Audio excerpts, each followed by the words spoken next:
Hello friends, मैं संजीव। चलिए मेरे साथ में मैथमेटिक्स के CBSE standard 10 chapter 7 coordinate geometry. मैंने उसको 3 पार्ट में डिवाइड किया था। पहले 2 पार्ट पिछले वीडियोस में कवर हो चुके हैं। आज पढ़ेंगे part 3, that is area formula और एरिया ऑफ द ट्राइंगल। ठीक है, चलिए। एरिया ऑफ द ट्राइंगल मतलब हम अभी तक ट्राइंगल के लिए एक जानते हैं, half base into height is the area. दूसरा हम जानते हैं हेरोन्स फॉर्मूला। ये बेस इनटू हाइट और हेरोन्स फॉर्मूला को छोड़ के तीसरा हम कुछ नहीं जानते। लेकिन आज हम जानेंगे कोऑर्डिनेट ज्योमेट्री में ए बी सी का जहां वर्टिसेस का कोऑर्डिनेट्स दिए होंगे, तब हम कोई भी ट्राइंगल का एरिया कैसे निकाल पाएंगे। ठीक है, चलिए शुरू करते हैं।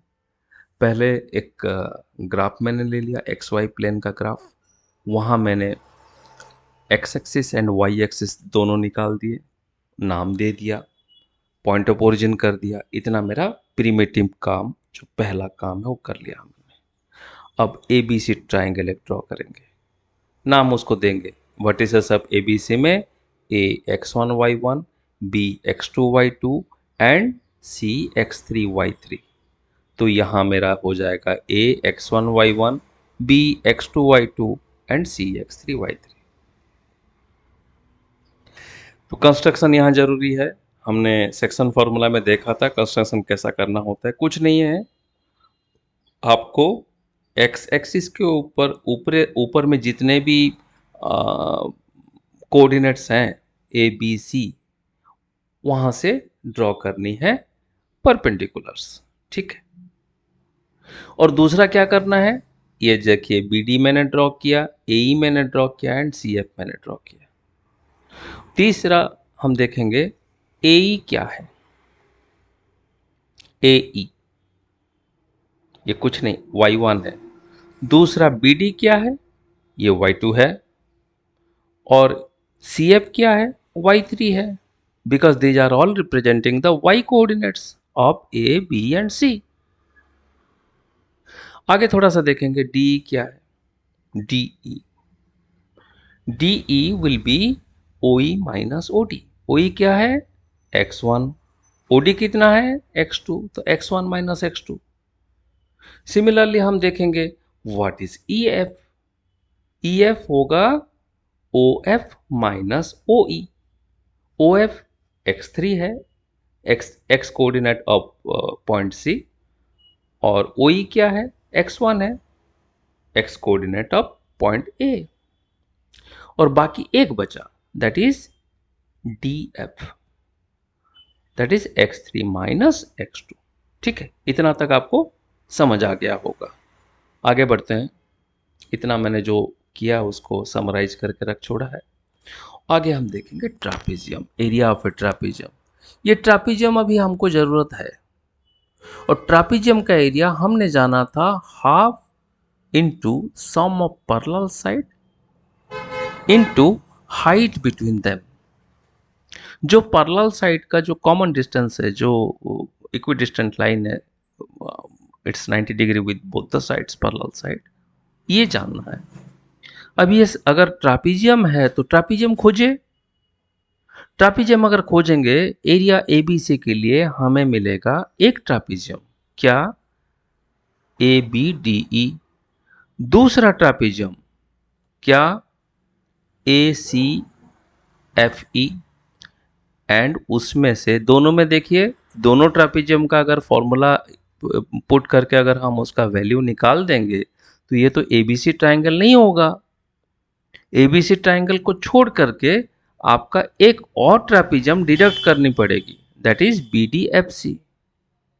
तो area ABC will be triangle area of ABDE trapezium plus area of ACFE trapezium minus area of BDFC trapezium. देखिए आपको निकालना क्या था, एरिया ऑफ ट्राइंगल। निकाल क्या रहे हो आप, एरिया ऑफ ट्रापेजियम। क्यों, बिकॉज जैसे आपको पता है, जो चीज का डॉक्टर हो आप, उसी का मेडिसिन आप जानते हो। आप डॉक्टर क्या चीज के लिए हो भाई, जानते हो ट्रापेजियम में दो साइड पैरेलल हैं और एक उसमें हाइट है। हाइट यहाँ क्या होगा, x axis will be the height for all the three trapezium corresponding points जितने भी हैं।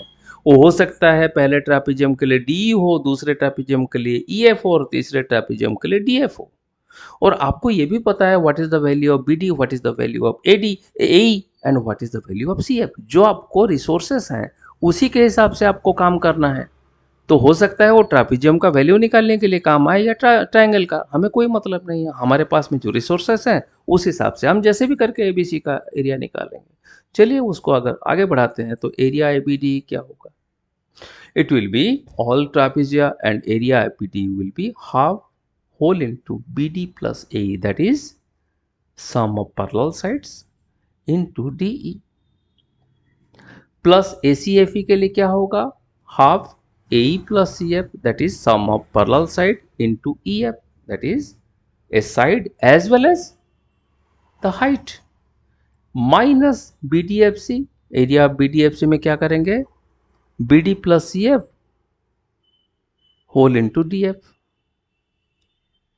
चलिए इतना अगर हम जान गए तो हाफ को पहले बाहर ले जाते हैं। तीनों में हाफ कॉमन है तो हाफ को पहले बाहर ले जाएंगे और क्या करेंगे, ब्रैकेट शुरू करते हैं और ये जितने भी B D A D E C F E F जितने भी है वो सबका हमने वैल्यू निकाल दिया, कोऑर्डिनेट वैल्यू निकाल दिए।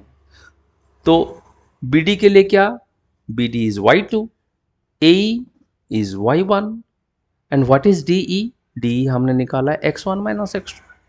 सिमिलरली आगे बढ़ेंगे AE plus CF whole into EF, उसके लिए हम करेंगे y1 plus y3 whole into x3 minus x1।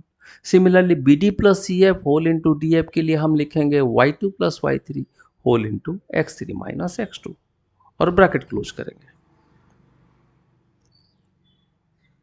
अब क्या, हाफ बाहर ही रहेगा, हाफ को हम अंदर लेके नहीं आएंगे, हाफ को वैसे ही बाहर रखेंगे और ब्रैकेट शुरू करेंगे।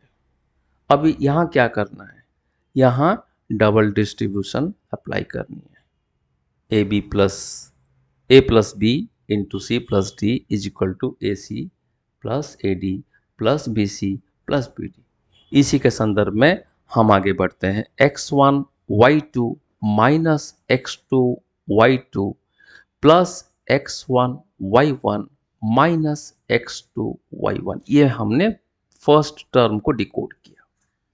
फिर दूसरे टर्म के लिए प्लस साइन है पहले, तो प्लस के साथ में कुछ माजरा नहीं है, हमें कोई दिक्कत नहीं है, तो हम वैसे ही आगे बढ़ेंगे। Plus y1 x3 plus minus x1 y1 plus x3 y3 and minus x1 y3।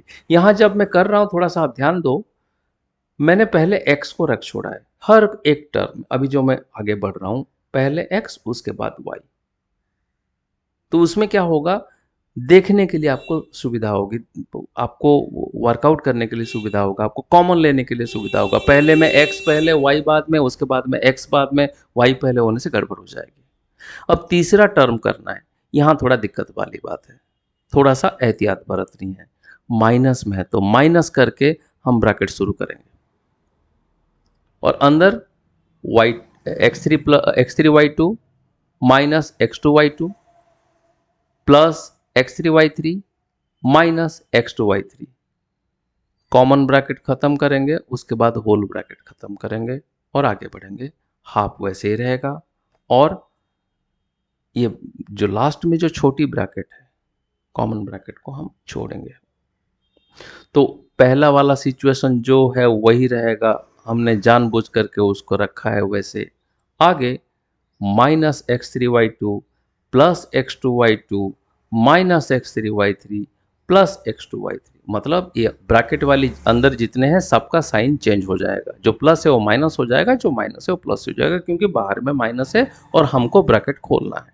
ठीक है,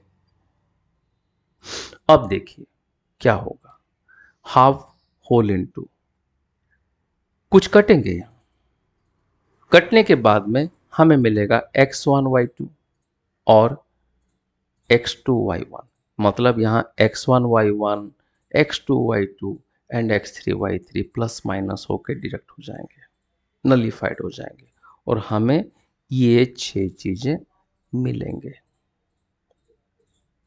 उसको अगर देखें तो x1 एक जगह पे रखेंगे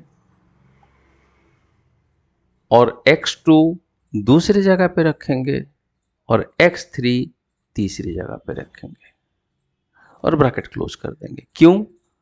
x1 जहां 2 है उसमें x1 कॉमन अगर ले गए तो अंदर क्या रह जाएगा, y2 माइनस y3।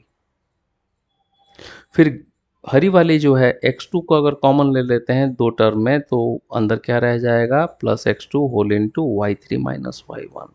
फिर प्लस x3 अगर कॉमन लेंगे तो y1 माइनस y2 और ब्रैकेट क्लोज कर देंगे और यही बनेगा मेरा फॉर्मूला। और ग्रो कैसे किया है, 1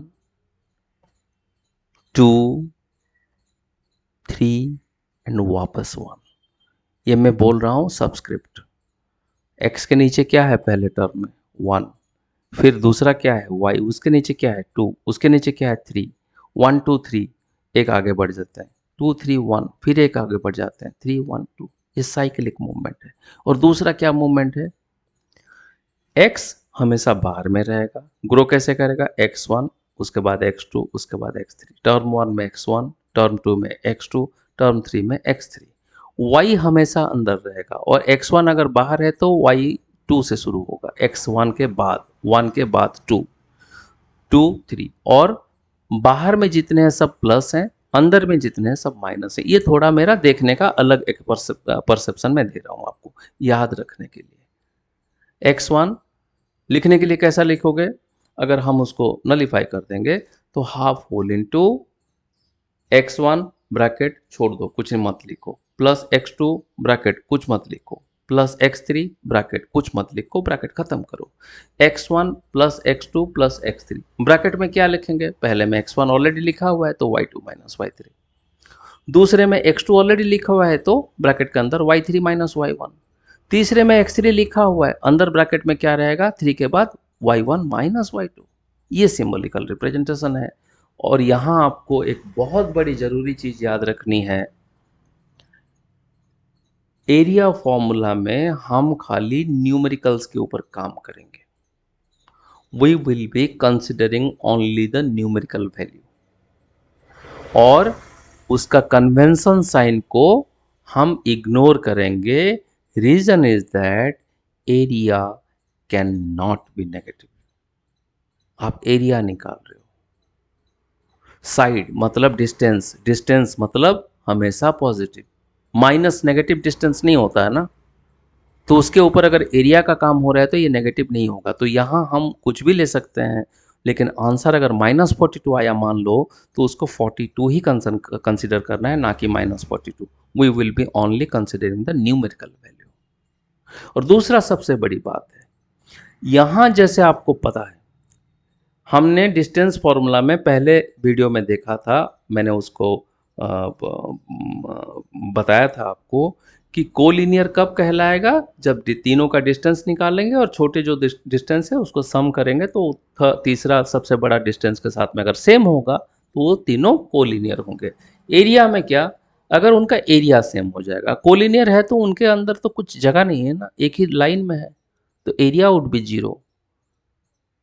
The 3 points would be treated as collinear if and only if their area becomes 0। ये भी एक फॉर्मूला है जिसको याद कर सकते हो। This ends your chapter. हमने यहाँ 3 मेजर फॉर्मूला एंड उसका स्पेशल केसेस देखे। पहले डिस्टेंस फॉर्मूला वीडियो 1 में कवर किया, उसके बाद सेक्शन फॉर्मूला मैंने वीडियो 2 में कवर किया और आज मैंने कवर किया area formula, that is area of triangle. This ends your chapter.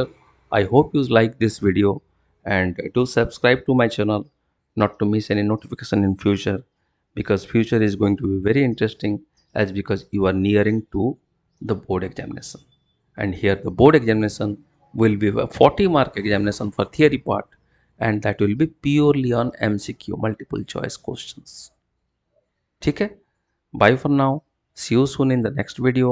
I hope it will be on a trigonometry point, or as reminded by one of my subscriber, it will be on triangle. Thank you very much.